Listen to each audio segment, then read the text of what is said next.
നമുക്ക് ഈസി ആയിട്ടുള്ളൊരു ചിക്കൻ സമൂസ ഉണ്ടാക്കാം. അതിനായിട്ട് ആദ്യം തന്നെ ഫ്രീസറിൽ നിന്ന് സമൂസയുടെ റാപ്പർ വെളിയിലെടുത്ത് വെക്കുക. അതിനുശേഷം ചിക്കൻ, ഞാനിവിടെ എടുത്തിരിക്കുന്നത് ബോൺലെസ് ചിക്കനാണ്. ചിക്കൻ കുറച്ച് മുളക് പൊടിയും ഉപ്പും മഞ്ഞൾപ്പൊടിയും ചേർത്ത് ഒന്ന് ജസ്റ്റ് ഒരു 5 മിനിറ്റ്സ് മാറ്റി വെക്കുക. അതിനുശേഷം എണ്ണ ഒഴിക്കുക, ഇതൊന്ന് ഫ്രൈ ചെയ്തെടുക്കുക. എന്നിട്ടത് ആറാനായിട്ട് മാറ്റി വെക്കുക. അപ്പോൾ അതിൻ്റെ വറുത്തതിൻ്റെ ബാക്കി എണ്ണയിലേക്ക് കുറച്ച് സബോളയും പച്ചമുളക് ഞാൻ എടുക്കുന്നില്ല, സബോള മാത്രം ജസ്റ്റ് വഴറ്റി അപ്പോഴത്തേക്കും ഈ ചിക്കൻ മിക്സിയിൽ അടിച്ചെടുക്കുക.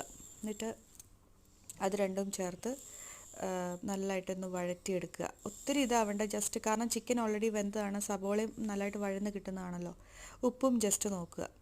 കുറച്ച് അതിനകത്ത് നമുക്ക് മസാലപ്പൊടികളും ചേർക്കാം, ഗരം മസാലയും കൂടെ ആഡ് ചെയ്യുക.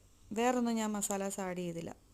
എന്നിട്ട് വേഗം ഇതിൽ വെള്ളത്തിൽ മുക്കി അങ്ങ് എടുത്തു കഴിഞ്ഞാൽ റാപ്പർ നല്ലതായിട്ട് ഒട്ടും, വേറെ പശയൊന്നും ചേർക്കേണ്ട ആവശ്യമില്ല.